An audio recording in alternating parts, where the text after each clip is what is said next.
So we read today from Bhagavad Gita, chapter 2, the philosophy of divine communion. Lord Krishna, the saviour of all surrendered souls, then began to address the depressed Arjuna, whose eyes were brimming with tears on account of his feelings of mercy and compassion.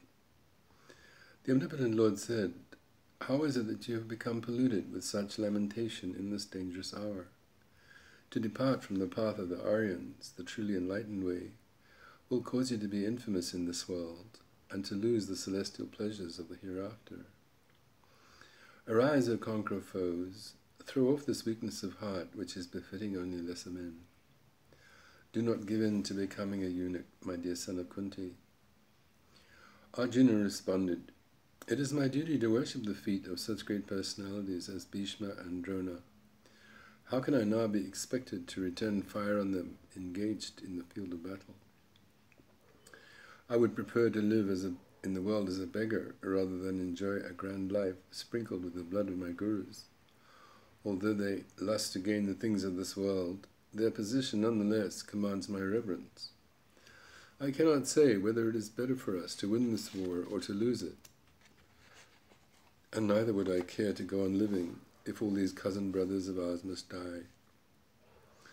I know that this confusion which I feel within my mind in regards to my service has come about on account of certain deep weaknesses of spirit, but I have the greatest confidence in your advice. Now I approach you for your shelter, praying that you will accept me as your disciple and enlighten me with suitable instructions. I am myself unable to overcome this great feeling of sorrow and lamentation, which has deadened my finer sensibilities, and I feel I should be unable to do so even if I were to be named the sovereign emperor of the earth, with unrivaled authority like the celestial overlords enjoy in their domains." Sanjay narrated, after speaking in this way, Arjuna, although famous for his enlightenment as well as for his victory in battle, then said, "O Govinda, I cannot fight," and became quiet.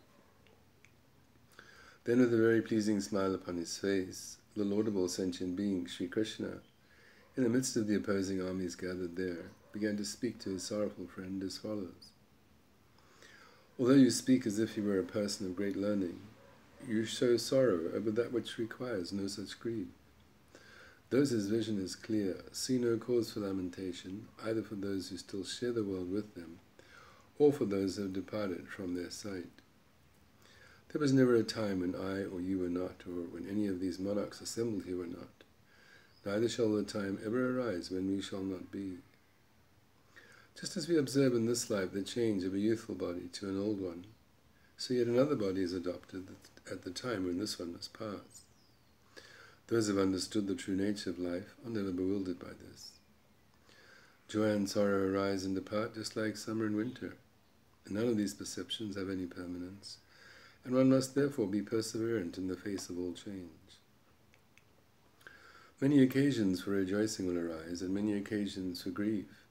But to you who are the best of all persons, I reveal this truth, that those who learn to be equal to both become eligible to obtain admission into the life everlasting.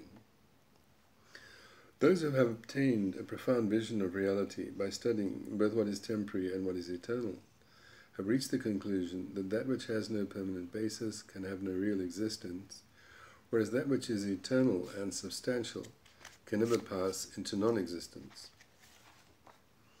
You should understand that there is within the body an element which pervades it and which no one shall ever be able to kill.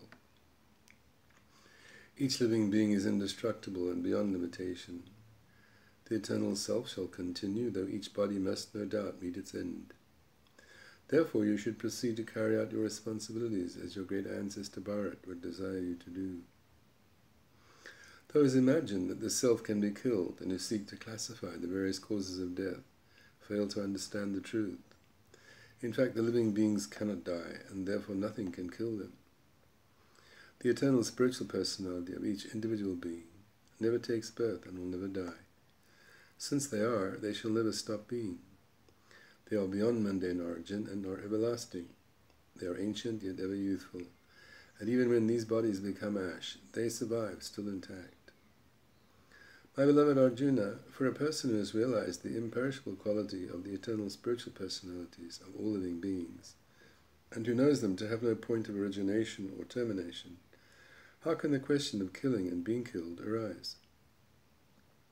Just as one must put on new clothes when the old ones have become worn, so does each person accept new bodies when the old ones are no longer. That which constitutes the true spiritual personality of the self is beyond the power of any weapon to injure or of fire to burn. It neither becomes wetted by water nor dried by the winds. The eternal spiritual personality, which is also known as the soul, is indivisible and insoluble, and cannot be transformed by fire or air. Each person's life is everlasting, and in their essential natures, the living souls who pervade all creation are unwaveringly steady and ever-existent.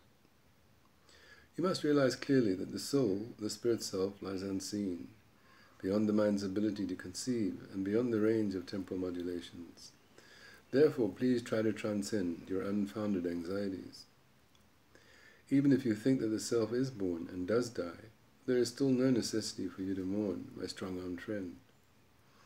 For those who have been born are all certainly destined to die, and it is also a fact that all who die are born again. Therefore it is unwise for you to mourn over the inevitable and unavoidable. Originally no one had a manifested physical form, although during an interim period such forms become manifest. Ultimately all these beings will again be in their original state once the worlds are destroyed. On what basis, then, is there need for grief? There are those who are able to see and fully realize the nature of their eternal spiritual personalities, clothed in all their wonder and glory. Other faithful persons preach about the magnificence of the soul, whilst others hear such splendid descriptions with relish. However, there are also others who, even after hearing about the nature of the eternal spirit self, are unable to penetrate at all into the subject matter. Since the eternal spiritual personalities who dwell within the physical forms of all creatures can never die, for what do you grieve? Your service is to protect the world's innocent people, and at this point there exists no better way to do that than to carry out your plans for battle. A member of the royal order should be joyful when an opportunity to enter so easily the gates of the heavenly paradises presents itself through circumstances beyond his control. If therefore you abandon duty and honor and neglect your service, failing to fight, then your fame will be tarnished and you will have to suffer sinful reactions. People all over the world will speak about your infamous character, and for a man who has once enjoyed great prestige, such a fate is worse than death. All of the great fighters assembled here will think that you have fled from the fight due to fear, and this will greatly reduce you in their estimation. It will be a cause of great distress for you to hear those who hate you slandering you and speaking of your failure and incapacity. Overcome your uncertainty and fight with your full efforts, my dear Kunteya. If you are killed, you will enter paradise, and if you prevail, you will enjoy unobstructed sovereignty on earth. Therefore, simply carry out your duty by fighting, being equal to happiness and distress, profit and loss, victory and defeat. Doing so, you will incur no blame. Thus far I have been attempting to help you to gain an intellectual comprehension of the principle of eternal spiritual personalities sojourning within matter. Now please hear from me as I describe to you the inner attitude which must be employed if one is to transcend the bondage of fruitive works and attain mystical communion with me. Every effort expended on the path to union with the divine is valuable and ends progress which can never be lost. Even a very small effort made in this way will save one from the terror of repeated birth and death. Those of strong faith have only one object for contemplation, whereas the intelligence of those who lack spiritual determination is divided into many branches. Persons of limited intellect strive to follow the eloquent words of the scriptures, which point out the ways leading to the fulfillment of one's desires, the attainment of celestial regions, and the benefits and powers derived from good birth. They become involved in many elaborate ceremonies performed only with a view to enjoying a life of opulence. Those whose consciousness is bewildered by the desire for material enjoyment and the glitter of worldly opulence are never able to control their minds and focus them upon the transcendence. Major sections of the Holy Scriptures deal primarily with subject matter pertinent to the interactions of the three binding forces of material nature. My dear Arjuna, you should try to exist on a plane transcendental to all such things. Eternally established in pure goodness, you must rise above the pains of this world of duality, and free from temporal desire, become fully self-realized. Just as one who searches for a well in need of water suddenly becomes satisfied encountering a great lake, so will those who seek knowledge in the scriptural texts certainly become satisfied upon encountering the Supreme Divine Person, who is a reservoir of perfect information and the source of all the scriptures. It is most natural that you should act, but you have no right to the fruits of your activities, and neither are you the real cause of such fruit appearing. At the same time, you must not entertain the thought of abandoning action. To attain the great calm which results from true spiritual practice, you must give up all attachment and act with a mind free from the worry which accompanies thoughts of success and failure. O winner of wealth Arjuna, cast off at a distance all such degraded action and take shelter of a consciousness of full surrender to the Supreme Divine Person. Those who act simply desiring to enjoy the fruits are short-sighted and selfish. The true art of living lies in humanity's efforts for union with the Supreme Truth, by which endeavor souls may become free from both the rewards and punishments which arise from action. Giving up the chain of fruit of action, those who are actually wise attain the position of absolute freedom, which lies beyond the miseries of mortal existence. When your consciousness has emerged from the deep jungles of illusion, you will then consider all that you have heard in this world, or all that you may still hear, to be without real importance.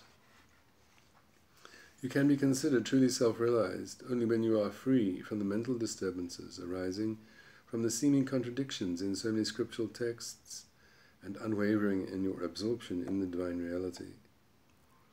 Arjuna then inquired, in what way can persons whose consciousness is actually fixed in transcendental realization be distinguished from others? What is their language like, and in what way do they conduct themselves? The Lord replied, my dear child of Pritha, persons may be understood to have attained a firm hold on transcendence when they have parted with the desires for selfish enjoyment, which are born of the mental flux, and become satisfied in the pure self, never becoming aggravated by the various causes of suffering in this world, and ever anxiously seeking after its pleasures. One who is free from blind attachments and the influence of anger becomes fearless, and may be called a sage of sober mind.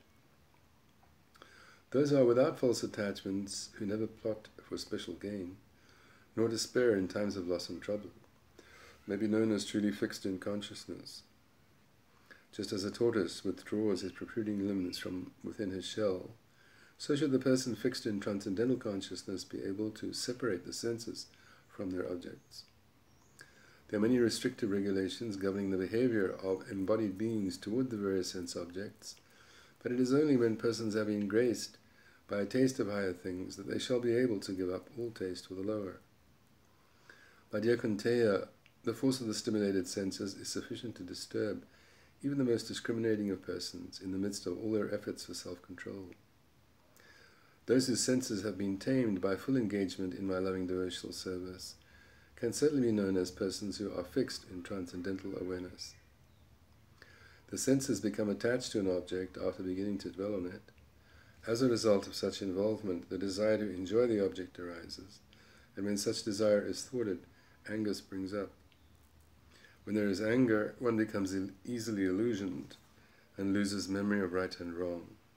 Such loss of memory then leads to the destruction of one's discriminatory abilities, which lead in turn to continued immersion in the whirlpool of birth and death.